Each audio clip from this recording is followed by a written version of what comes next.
Hi hello welcome to Kavya's kitchen home.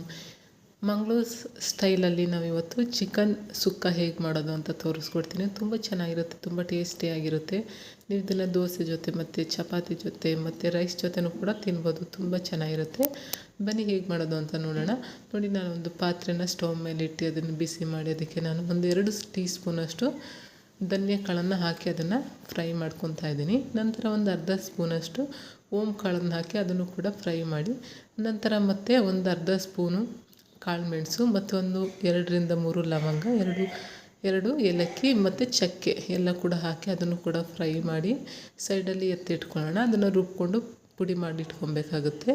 ನಂತರ ಮತ್ತೆ ಅದೇ ಪಾತ್ರೆಯಲ್ಲಿ ನಾನು ಒಂದು 2ರಿಂದ 3 ಸ್ಪೂನಷ್ಟು ಕುಕ್ಕಿಂಗ್ ಆಯಿಲನ್ನು ಹಾಕಿ 1 ಕಪ್ ಈರುಳ್ಳಿ ಮತ್ತು ಒಂದು 2 ಕಡ್ಡಿಯಷ್ಟು ನಾನು ಫ್ರೆಶ್ ಆಗಿರುವಂಥ ಕರಿಬೇವಿನ ಸೊಪ್ಪನ್ನು ಕೂಡ ಹಾಕ್ತಾಯಿದ್ದೀನಿ. ಅದನ್ನು ಮತ್ತು ಒಂದು 1/4 ಟೀ ಸ್ಪೂನಷ್ಟು ಅರಿಶಿನ ಪೌಡರು ಇದನ್ನೆಲ್ಲ ಹಾಕಿ ನೀಟಾಗಿ ಫ್ರೈ ಮಾಡ್ಕೊತಾ ಇದ್ದೀನಿ. ನಂತರ 1-2 ಸ್ಪೂನು ಶುಂಠಿ ಬೆಳ್ಳುಳ್ಳಿ ಪೇಸ್ಟು ಇದನ್ನು ಕೂಡ ಹಾಕಿ ಸ್ವಲ್ಪ ಹಸಿ ವಾಸನೆ ಹೋಗೋ ತನಕ ಫ್ರೈ ಮಾಡಿ, ಒಂದು ಅರ್ಧ ಕೆಜಿಯಷ್ಟು ನಾನು ಚಿಕನನ್ನು ತೊಗೊಂಡಿದ್ದೀನಿ. ಅದನ್ನು ಕೂಡ ಹಾಕಿ ಮಸಾಲೆ ಎಲ್ಲ ನೀಟಾಗಿ ಮಿಕ್ಸ್ ಮಾಡ್ಕೊಳ್ಳೋಣ.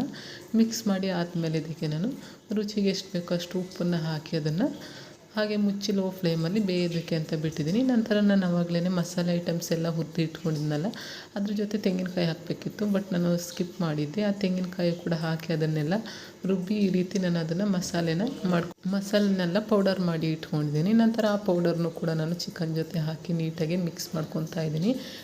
ನಾನು ಇದಕ್ಕೆ ನೀರೇನು ಆ್ಯಡ್ ಮಾಡ್ಕೊಂಡಿಲ್ಲ. ಚಿಕನ್ ಬೆಂದು ನೀರು ಬಿಟ್ಟಿರೋದು ಏನಿರುತ್ತೆ ಅದಷ್ಟೇ ಇರೋದು. ನೋಡಿ, ಈ ರೀತಿ ಗಟ್ಟಿಯಾಗಿದ್ರೇ ಅದು ಚಿಕನ್ ಸುಕ್ಕ ಚೆನ್ನಾಗಿ ಬರೋದು. ನಂತರ ಎಲ್ಲನೂ ಮಿಕ್ಸ್ ಮಾಡಿ ಆದಮೇಲೆ 1-2 ಸ್ಪೂನಷ್ಟು ನಾನು ಕಲ್ಲುಪ್ಪನ್ನು ಸೇರಿಸ್ಕೊತಾ ಇದ್ದೀನಿ. ಉಪ್ಪು ಹಾಕಾದ್ಮೇಲೆ ನಾವು ಫೈನಲ್ ಇದನ್ನು ಚೆನ್ನಾಗಿ ಸ್ವಲ್ಪ ಬೇಯಿಸ್ಕೊಬೇಕು. ಇದು ಬೇಯಿಸಿ ಎಲ್ಲ ಆದಮೇಲೆ ಚೆನ್ನಾಗಿ ರುಚಿ ಎಲ್ಲ ಆಗಿದೆ ಅಂತ ಹೇಳಾದ್ಮೇಲೆ ಲಾಸ್ಟಲ್ಲಿ ಇದಕ್ಕೆ ನಾನು ಕರಿಬೇವಿನ ಸೊಪ್ಪು ಮತ್ತು 1-2 ಹಸಿರು ಮೆಣಸಿನ್ಕಾಯಿನ ಕಟ್ ಮಾಡಿ ಹಾಕ್ಕೊತಾ ಇದ್ದೀನಿ. ನಂತರ ನೀವು ಕೊತ್ತಂಬರಿ ಸೊಪ್ಪು ಬೇಕು ಅಂದರೆ ಹಾಕೊಬೋದು, ಇಲ್ಲಾಂದರೆ ಬೇಡ, ಆಪ್ಷನಲ್ಲು. ನಾನು ಸ್ವಲ್ಪ ಆ್ಯಡ್ ಮಾಡ್ಕೊಂಡಿದ್ದೀನಿ. ನೋಡಿ, ಫೈನಲಿ ಈ ರೀತಿ ರೆಡಿ ಆಗುತ್ತೆ. ತುಂಬ ಚೆನ್ನಾಗಿರುತ್ತೆ, ತುಂಬ ಚೆನ್ನಾಗಿ ಬಂದಿತ್ತು ಚಿಕನ್ ಸುಕ್ಕ. ನೀವು ಕೂಡ ನಿಮ್ಮಲ್ಲಿ ಟ್ರೈ ಮಾಡಿ ಹೇಗೆ ಬಂತು ಅಂತ ನನಗೆ ಕಮೆಂಟ್ ಮಾಡಿ ತಿಳಿಸಿ.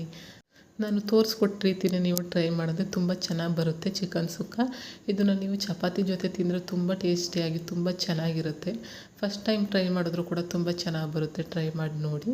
ಹಾಗೆ ನನ್ನ ವೀಡಿಯೋಸ್ ಯಾರೆಲ್ಲ ನೋಡ್ತಾ ಇದ್ದೀರಾ ನನ್ನ ಚಾನಲ್ ಸಬ್ಸ್ಕ್ರೈಬ್ ಮಾಡ್ಕೊಳ್ಳಿ ಮತ್ತು ನಿಮ್ಮ ಫ್ರೆಂಡ್ಸ್ ಆ್ಯಂಡ್ ಫ್ಯಾಮಿಲಿಗೂ ಕೂಡ ಶೇರ್ ಮಾಡಿ. ಹೀಗೆ ಸಪೋರ್ಟ್ ಮಾಡ್ತಾಯಿರಿ. Thank you for watching.